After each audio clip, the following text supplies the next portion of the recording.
Welcome to south Indian cooking. இன்றைக்கி பார்க்க போகிற ரெசிபி பார்த்திங்கன்னா மாங்காய் போட்ட கத்திரிக்காய் முருங்கைக்காய் சாம்பார்.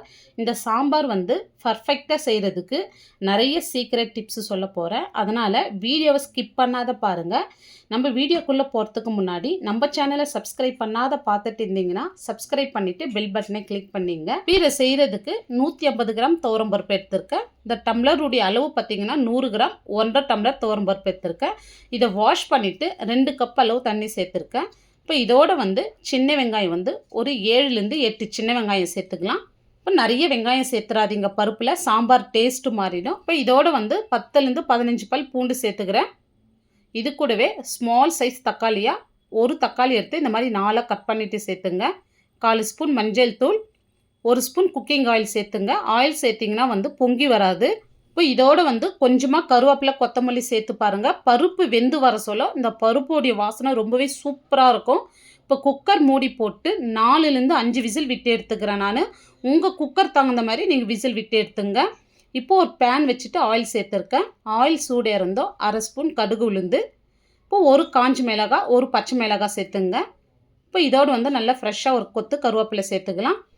இப்போ அடுத்து பார்த்தீங்கன்னா 50 கிராம் சின்ன வெங்காயம் இந்த மாதிரி 1க்கு 2 கட் பண்ணியிருக்கேன். இப்போ அதையும் இதோடு சேர்த்துட்டு கண்ணாடி பதத்துக்கு வர வரைக்கும் நல்லா வதக்கி விட்டுக்கலாம்.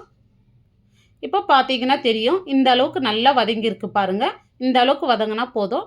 இப்போ ஸ்மால் சைஸில் 2 தக்காளி எடுத்து இந்த மாதிரி 1க்கு 2 கட் பண்ணிவிட்டு இதோடு சேர்த்துங்க.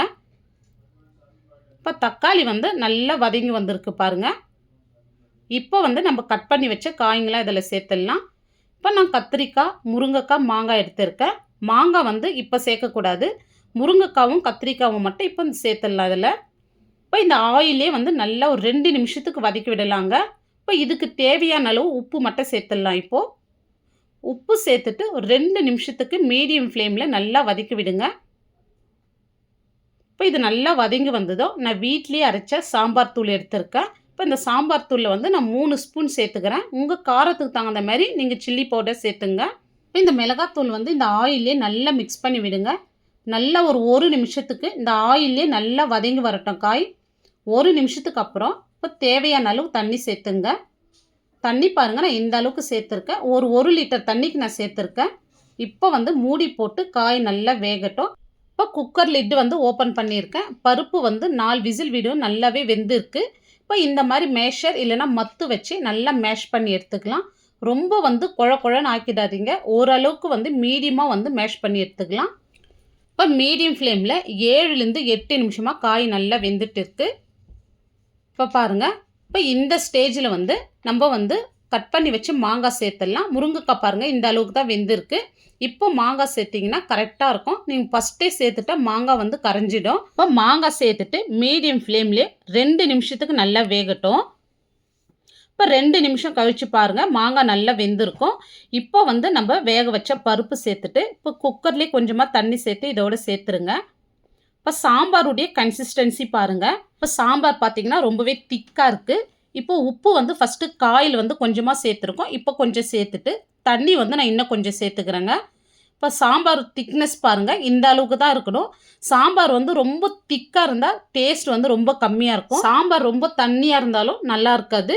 மிடில் இருக்கணும், அப்போ தான் டேஸ்ட் ரொம்பவே சூப்பராக இருக்குங்க. இப்போ பாருங்கள், திக்னஸ் பாருங்கள், இந்த அளவுக்கு தான் இருக்கணும். இப்போ பார்த்தீங்கன்னா நம்ம மாங்காய் சேர்த்துருக்கோம், அதுலேயே புளிப்பு இருக்குது. அதனால் 1 டேபிள் ஸ்பூன் புளி தண்ணி தாங்க நான் சேர்க்குறேன். புளி இந்த இடத்துல நிறைய சேர்க்காதீங்க. நீங்கள் புளி நிறைய சேர்த்திங்கன்னா சாம்பாருடைய டேஸ்ட்டே மாறிடும். எப்பவுமே சாம்பாருக்கெல்லாம் புளி நிறைய சேர்த்துறாதீங்க. நான் சொல்கிற அளவுக்கு நீங்கள் 150 கிராம் பருப்பு எடுத்து இந்த அளவுக்கு மாங்காய் சேர்த்து நீங்கள் புளி தண்ணி சேர்த்து செஞ்சு பாருங்கள். ரொம்பவே இந்த சாம்பார் அல்டிமேட்டாக இருக்கும். இப்போ லாஸ்ட்டாக கருவேப்பிலை கொத்தமல்லி சேர்த்துட்டு ஸ்டவ் ஆஃப் பண்ணிவிடுங்க. இப்போ இந்த சாம்பாருக்கு ஒரு சின்ன தாளிப்பு கொடுத்துடலாங்க. எக்ஸ்ட்ரா டேஸ்ட்டு தரது இந்த தாளிப்பு தாங்க இந்த சாம்பாருக்கு. இப்போ ஒரு பேன் வச்சுட்டு ஆயில் சேர்த்துருக்கேன். இப்போ 1/2 ஸ்பூன் கடுகு, 1/2 ஸ்பூன் உளுத்தம்பருப்பு, 1/2 ஸ்பூன் சீரகம் சேர்த்துடலாம். இப்போ இதெல்லாம் நல்லா பொரிஞ்சு வந்ததோ இப்போது ஃப்ரெஷ்ஷான கருவேப்பிலை ஒரு கொத்து சேர்த்துங்க.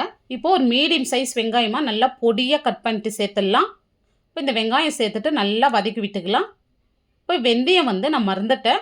வெந்தயம் உளுத்தம்பருப்புக்கு அப்புறமா ஒரு 1/4 ஸ்பூனோட கம்மியாக வெந்தயம் சேர்த்துங்க. ஸ்கிப் பண்ணாத வெந்தயம் சேர்த்துங்க. வெந்தயம் சேர்த்து சாம்பார் தாளிக்க சொல்ல ரொம்பவே அல்டிமேட்டாக இருக்குங்க சாம்பாருடைய வாசனை. இப்போ இதை சேர்த்துட்டு நல்லா வதக்கி விட்டுங்க. இப்போ பாருங்கள், வெங்காயம் இந்த அளவுக்கு நல்லா வதங்கணும். இப்போ வந்து ஒரு 1/4 ஸ்பூன் பெருங்காயம் சேர்த்துடலாம். இப்போ பெருங்காயம் சேர்த்துட்டு ஸ்டவ் ஆஃப் பண்ணிவிடுங்க. இப்போ வந்து இதை சாம்பாரோடு சேர்த்துடலாம். இப்போ தாளிப்பு சேர்த்ததுமே தட்டு போட்டு மூடிடுங்க. 2 நிமிஷம் கழித்து ஓப்பன் பண்ணி பாருங்கள். மாங்காய் போட்ட முருங்கைக்காய் கத்திரிக்காய் சாம்பார் சூப்பராக ரெடி பண்ணியிருக்கோம்.